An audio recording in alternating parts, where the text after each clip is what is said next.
White Coolies, dedicated to those nurses who did not return.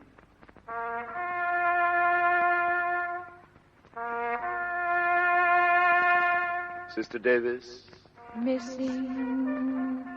Sister Hempstead. Missing. Sister Gardam. Missing.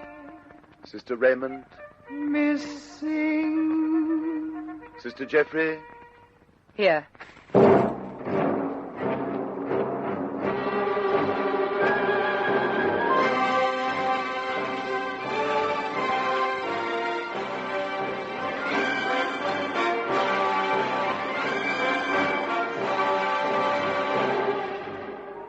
Typhoid started to assume the proportions of an epidemic. There was still no water in the camp, and we were working day and night duty, doing our best for the people who were ill under the worst possible conditions. Birthdays were coming thick and fast, my father's and Iola's on the same day, and we gave Iola a mahjong party, and she kept getting little gifts of flowers all day long. There wasn't very much time to celebrate properly, as we were madly digging holes in the jungle alongside us to empty improvised bedpans. There was no other way in which we could avoid spreading the infection. I'll dig a few holes in preparation. Right, Blanchie. There are another 4 down with typhoid this morning. 2 of the Dutch kids and a couple of English people. I hope we last the distance. Poor Dr. McDowell would have her work cut out if we have to give up nursing. Ah, there's that one. Oh, poor souls. It's agonizing to see them in this shocking heat with no water. If only it'd rain. It'll rain tomorrow. Why? It's my birthday, and it always rains on my birthday. How old are you, Blanchie? I'm not telling. Anyway, I'm not counting the 2 birthdays I've had as prisoner, so I'm 2 years younger than I really am. How old's that? Never you mind. Blanchie, I've come to take over Operation Digging. Dr. McDowell says you ought to take a break. Thanks, Woody. See you later, kids. Bye. Bye. Do you know it was Blanchie's birthday tomorrow, Woody? Yes. I thought we could get some fruit from Go Leng and make a fruit salad tea party for her. Oh, and I've got a present for her. Oh, what is it? I've made a Balinese dancing girl doll. Well, good gracious, what art of? Bits and pieces. Hey, listen, Jeff, I've been thinking. Wouldn't it be a good idea to put all the odd books that are about the camp into a sort of communal library? Well, if we could work it, it would be much better. I don't see why we can't work it. It would come to about 1 book to 3 people, which is much better than a few having the lot. Anyway, think about it, and we'll have a talk to the others. We did organize the library, and it's much better than before. Some rather good books have come to light. More Dutch people have arrived, 2 women and 5 more children, plus all their belongings. The children had knapsacks tied all over them. One was made from a flour bag which had "Made in Australia" printed on it. So near and yet so far from home. We've been here for 13 months, and if somebody would send a plane, we could all be in Darwin in a day's time, safe and sound before anything more could happen to us. As, for instance, the other day when I found Blanche Hempstead in the house. Shorty, you haven't got any scraps of paper hidden anywhere, have you? Not a bit. Why, Jeff? I'm running out of paper for my diary, and I... What's that? What? Listen. Oh, is someone in the kitchen groaning or something? I'll have a look. Sounds like totally suffering cats. What is it? It's Blanche Hempstead. Hey, steady. What's the matter? Just been given a smart going over by one of our charming Jap guards. What for? Oh, it was my own fault. What did he hit you with? Your face looks terrible. The usual golf swings. When the swine knocked me down, he put the boot in. I've got a little water saved. I'll get it to Betty. Whatever happened? It was my own fault, I tell you. I was walking past the guard's shelter. I'd been digging holes. I had to have a rest, and there was no one in it. So I went in to have a sticky beak.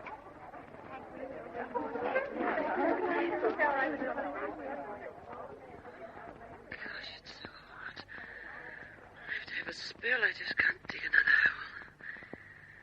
If there's no one in the guard shelter, I'll sit in the shade a bit. Seems to be empty. I wonder if they sent out POW cards or if they're still sitting on the table in there. Nobody about. I could duck in and have a quick look. Now, Hempstead, my girl, you should mind your own business. Oh, but it is my business. No sign of anything here. Oh, look! Cigarettes!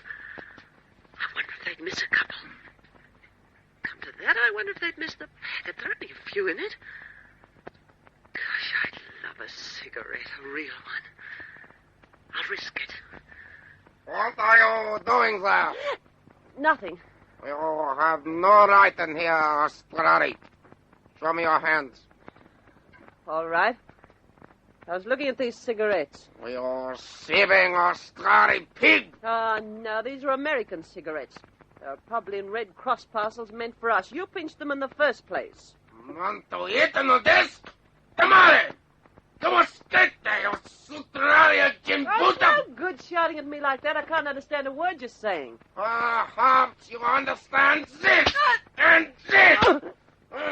This will teach you to see from your battles, you Utawa. Onanin hands to shitake. Bakanamiusi.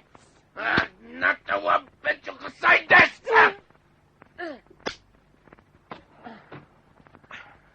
Daddy! Daddy! Get up! Get on your feet, you overspent swine! That's good. Get up! Daddy! Daddy! Daddy! Stop kicking me, you great oaf! Stop it! Stop it! This will teach you a lesson. Now, get up!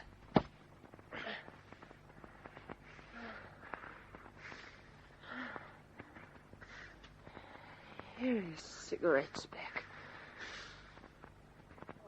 Keep them. What? Keep them. You took them. They are yours. You have been punished. So I staggered back here to lick my wounds. Ooh, they were certainly a dear packet of cigarettes. You're telling me. Well, that's about the best I can do for you, Steady. Oh, my, you're going to have a wonderful black eye. Thanks, Jeff. That feels good. Well, let's have a cigarette. Oh, Steady. 1st of April, 1943. It's a year ago today since we were all made to be ready to move in half an hour and thought we were on our way to Singapore. We were told to shelter in this house for a few hours. We're still sheltering. Have they forgotten to come for us? We haven't given up hope yet, but if we're still here next April Fool's Day, we won't be worth saving. We're growing into very snitchy beings. We've started having air raid practice. This sounds hopeful. The ARP wardens are Javanese boys of about 18 who dash about the camp with sticks 6 feet long, herding everybody into 2 houses.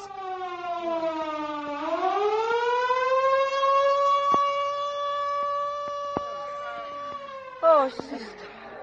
Sister, Jeff, this is not terrible. Oh, there's no room to breathe. I think I'd rather be outside and take my chance if it's a real raid, Eva. Wouldn't you, Mrs. Brookhouse? Oh, I think that one is more liable to die in here from suffocation than to be hit by a bomb. How are you getting on with the new people, Mrs. Brookhouse? Weren't they put in with you? Yes, Sister Blanche. Oh, somehow we find room. The mother, she's only young. She tells me fantastic story. I cannot understand how she has money until she tells me how she bring it into camp. I wish she'd tell us. We could do with some money. I will tell you, Sister Shorty. She did not know how to get it in without the Japs finding out. So she makes a rag dolly for her little daughter and stuffs into it hundreds of paper guilders. She only tells the child to look after the doll as it was her very own and not to allow anyone to touch it. But it's a wonder the Japs didn't take it from her. Oh, for 3 days while they were journeying into this camp, not once did the little girl let the doll be taken from her arms. Did she know the money was in it? No, she just knew very important not to let go. Oh, but sister, steady. What has happened to your face? Oh, it's better now, Mrs. Brookhouse. I got caught taking some cigarettes from the guardhouse. Oh, and they did that to your face for such a little thing? It was worth it. Those cigarettes were beautiful. We rationed them out and they lasted for days. Oh, will you look at that poor soul jammed over there?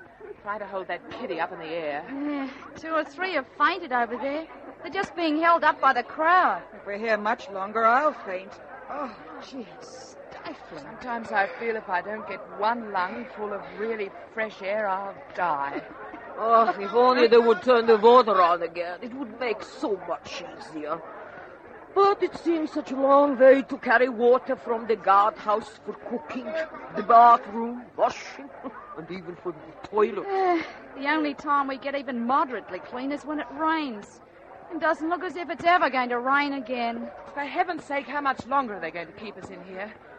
Some of these people can hardly stand with weakness. It's a sure way of spreading typhoid and malaria. Do you think the Japanese care about that, Sister State? They would not care to see us all die.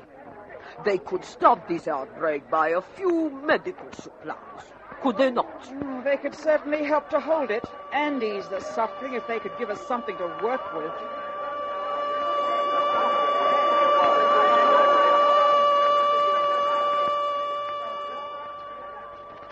When the all clear sounded, one was nearly stampeded in the rush to get out of the overpowering atmosphere of unwashed humanity and illness. If help doesn't come soon, I'm really afraid of what is going to happen to us.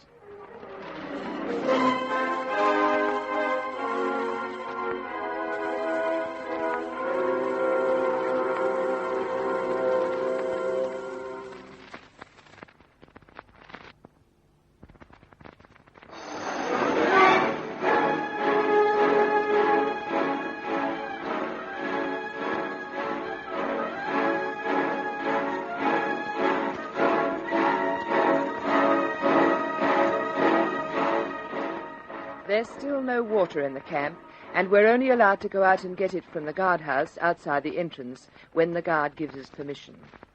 He waits until we're nearly too weak from thirst to be able to carry the water back. We had an addition to our house. Dot Freeman and Reen Singleton decided to build themselves a flat. It's literally hacked out of the jungle alongside it. I think we could build it, Reen. Look, we could get enough bits of timber from the dump and the wood heap and all round the camp, and then we could use palm leaves as the roof. Well, it wouldn't be very weatherproof. No, but it'd be cooler than the house. And if it rains too heavily, we could always go back with the others. Hello, Dot. Hello, Ione. Hello, Reen. Hello. Oh, what are you two chatting about? Well, We're going to build a flat, Ione. Well, that'll be nice. What are you thinking of? 2-bedroom, lounge, kitchen, hot and cold running housemaids, wall-to-wall sewing pits, and all-electric stainless steel kitchen with a nice blue refrigerator to keep the roast sucking clean and salads nice and fresh. Shut up, Iole. You're making my mouth water. Actually, we think we could hack it out of the jungle alongside us, and then we could sort of attach it to the trees, and they'd help to make the roof, you see. Well, I think it's a jolly good idea. Jeff! Hey, Jeff! Yes? Come in and hear what Dot and Reen are going to do. What about? We're going to make a flat alongside the house. Well, what a jolly good idea. Well, we were just planning it. Well, do you want a hand with the building? Oh, yes. Well, I'll help, too. I rather fancy myself as an architect. Well, where exactly are you going to build it? We come outside. We'll show you.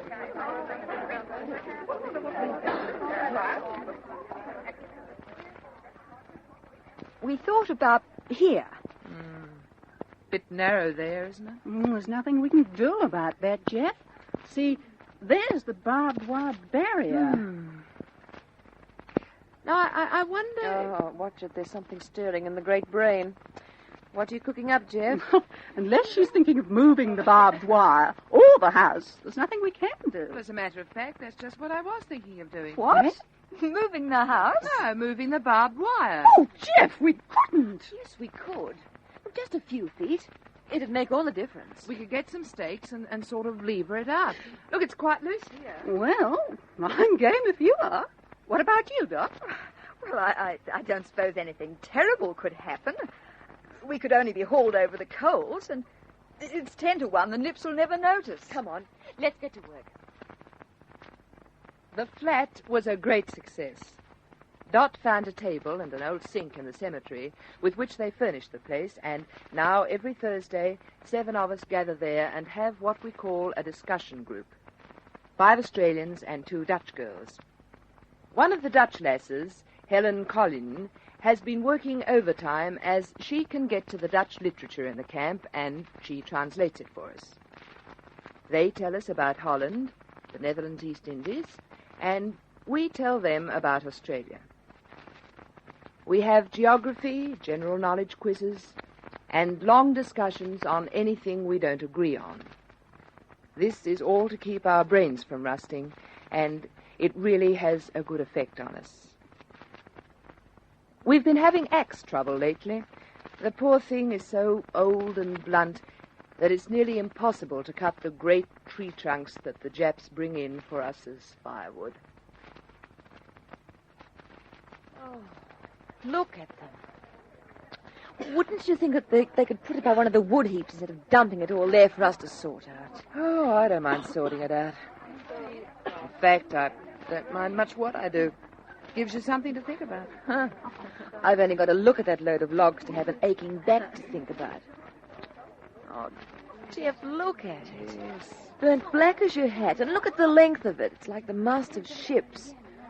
And that one poor little axe to chop it all up. Well, if we don't stop looking at it and get on with it, it'll never be sorted out into the wood heaps. Look at last. We were getting a bit light. Oh, hello, Jess. Is it your turn on the axe? Yes, Scioli. They used to call me Jess Doyle, the champion woodchop. Really? Oh, my dear, I've never used an axe before in my life until I came here. But I'm learning. Clever girl. Well, anyway, be careful of that axe. Mickey Sire was chopping away like mad the other day, and the head flew off and cut a leg open. Oh. Well, it's flown off a few times when I've been using it. So far, I've been lucky. Oh, come on, Jeff. We better get stuck into it, I suppose. Coming. See you later, Jess. See if you can pick out some soft stuff for me. Hello, Dot. Where are you off to? I've just finished cleaning the drains. I was looking for a bit of shade to have a rest in. You got it, Jeff? Oh, hang on. I ain't slipping. Well, I don't think it makes much difference if you're in the shade or out of it. Got it. Still hotter than Hades. Ouch! Oh, I've got to spring that. Iole, if you drop that on my foot, I will pick it up and brain you with it. What are you doing waving the axe about, Jess? I commandeered it while I was free. We badly need some firewood, and there's a queue waiting to be cut. Yes. Look over there. You know, I hate chopping wood. I'm always terrified I'm going to lose a foot or something. Well, I must say it would be easy if the Japs would give us another couple of axes. Look, I must go and have a rest. I'm absolutely done. Oh, go on, old thing. Look, why don't you lie down in the house? It's so hot in there. And you never get any peace. Oh, well, see you later.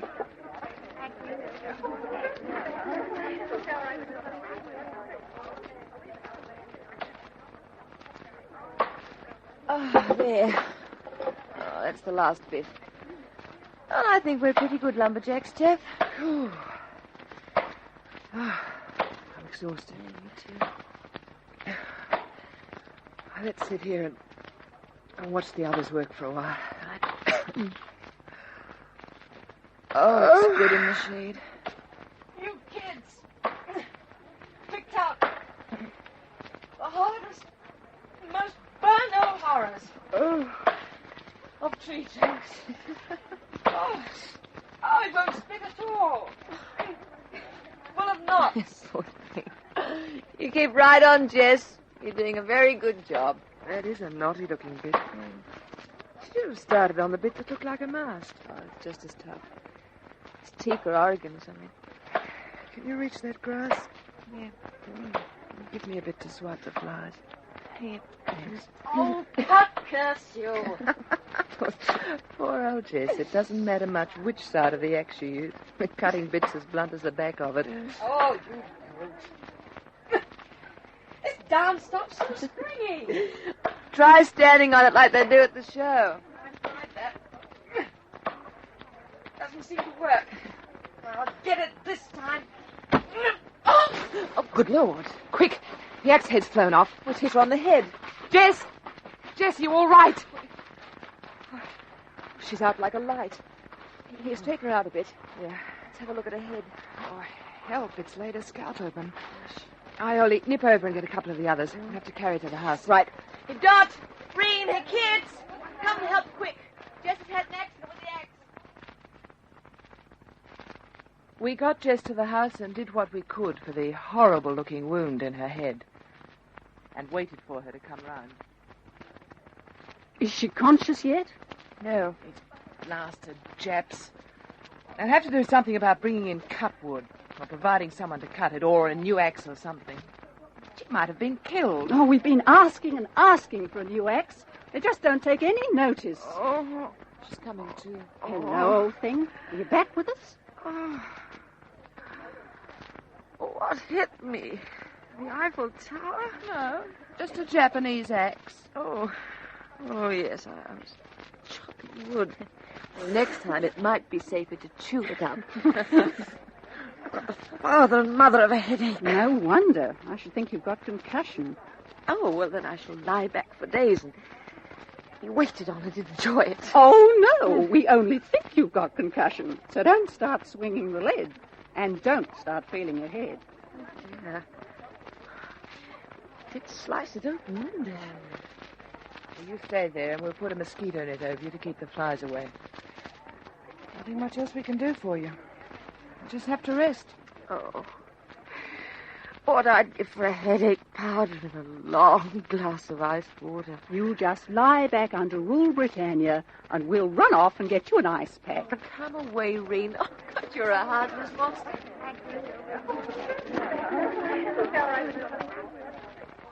Once more, Mitz and Dr. McDowell went to the Japs and complained about the wood situation.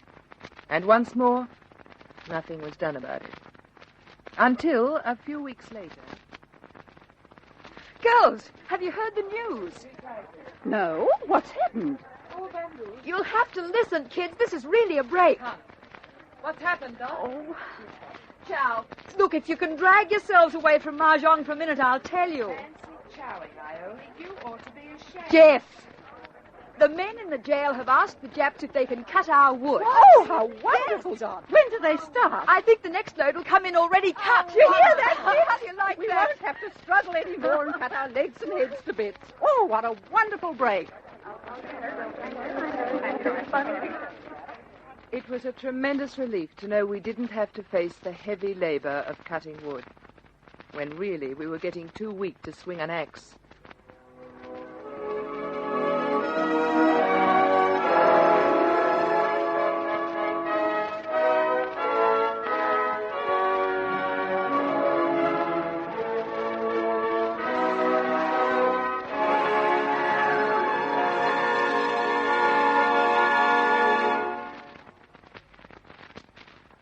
Listen again for a further episode of this true story of Australian women at war.